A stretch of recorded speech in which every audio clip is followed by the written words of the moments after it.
वो फकीर जिसे बादशाह का सपना आया। कहानी शुरू होती है एक महान सल्तनत के एक बादशाह से। एक ऐसा बादशाह जिसे अपनी शानो शौकत, महलों और खजानों पर बड़ा घमंड था। उसका तख्त सोने का था, उसके पास अनगिनत नौकर चाकर थे और हर रोज दुनिया की सबसे बेहतरीन नेमतें उसके सामने परोसी जाती थीं। लेकिन उस बादशाह के दिल में एक बेचैनी थी। वो हर रात सोता था, लेकिन दिल को सुकून नहीं मिलता था। एक दिन थका हारा उसने आसमान की तरफ देखा और कहा, ऐ अल्लाह, मेरे पास सब कुछ है, लेकिन दिल को चैन नहीं। आखिर ये कमी किस चीज की है? उसी रात उसे एक अजीब सपना आया। सपने का मंजर, बादशाह ने खुद को एक अजनबी जगह पर पाया। वहाँ एक बाग था, नहरें बह रही थीं, दरख्तों से खुशबू आ रही थी, परिंदे तस्बीह पढ़ रहे थे। हर तरफ नूर ही नूर था।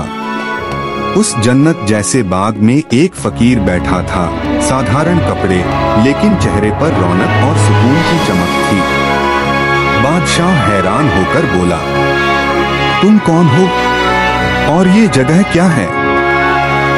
फकीर ने मुस्कुराकर जवाब दिया, ये वो जगह है जो अल्लाह ने अपने नेक बंदों के लिए तैयार की है, और मैं उन्हीं में से एक हूँ जिसे तुम दुनिया में तुच्छ समझते थे, लेकिन अल्लाह के नजदीक मैं इज्जत वाला हूँ। बादशाह ने कहा, लेकिन तुम तो एक फकीर हो, तुम्हारे पास दुनिया का कुछ भी नहीं। फकीर ने कहा, हाँ, मेरे पास दुनिया की दौलत नहीं थी, लेकिन मेरे दिल में अल्लाह था और वही असली दौलत है। इतने में सपना टूट गया। सुबह का वक्त, बादशाह घबराकर उठा, पसीने पसीने हो गया।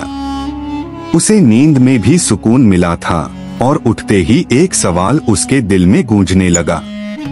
कौन था वो फकीर? उसने अपने दरबार में ऐलान करवाया, जाओ और ढूंढकर लाओ उस फकीर को जो अल्लाह वाला है, मुझे उससे मिलना है। सैनिक निकल पड़े, काफिले रवाना हुए। कई दिनों बाद खबर मिली, हुजूर, एक फकीर है जो शहर के बाहर एक पेड़ के नीचे बैठता है। न खाना मांगता है, न बात करता है, बस तस्बीह करता है और खामोश रहता है। बादशाह अपने वजीरों के साथ उस फकीर के पास गया। फकीर एक पेड़ के नीचे बैठा हुआ था, तस्बीह कर रहा था। चेहरा नूरानी, नजरें आसमान की ओर लगी हुई थीं। बादशाह ने पूछा, क्या तुम वही हो जो मेरे सपने में आए थे? फकीर ने मुस्कुराकर कहा, सपना तो अल्लाह दिखाता है, लेकिन हिदायत का दरवाजा उसी के लिए खुलता है जो सच्चे दिल से तलाश करता है। बादशाह ने पूछा, तुम्हारे पास कुछ भी नहीं है, फिर भी तुम्हें सुकून कैसे मिलता है? फकीर ने जवाब दिया, क्योंकि मेरा दिल अल्लाह के जिक्र से जुड़ा है। जो दिल दुनिया के माल में सुकून ढूंढता है, वो हमेशा भूखा रहता है, और जो अल्लाह से राजी हो जाए, वही असली बादशाह है, दुनिया और आखिरत दोनों में। बादशाह की आंखों से आंसू निकल आए। वो फकीर के कदमों में बैठ गया और बोला, मुझे वो रास्ता दिखाओ जिससे दिल को चैन मिले। फकीर ने कहा, अल्लाह के बंदों की खिदमत करो, घमंड छोड़ो, नियत को पाक रखो, नमाज कायम करो और अल्लाह के जिक्र से दिल को रोशन करो। यही असली बादशाही है, बाकी सब फानी है। उस दिन के बाद बादशाह बदल गया। उसने अपने महल में एक मस्जिद बनवाई, गरीबों के लिए दरवाजे खोल दिए और हर फैसले से पहले दुआ करने लगा।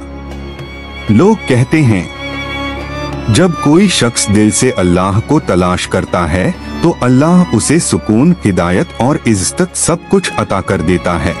दुनिया की दौलत सुकून नहीं दे सकती जब तक दिल में अल्लाह न हो। अल्लाह वाले दुनिया में नजरअंदाज हो सकते हैं, लेकिन उनका मुकाम आसमानों में बुलंद होता है। घमंड का ताज उतार कर आजिजी विनम्रता का लिबास पहनो, तभी असली बादशाहत हासिल होती है।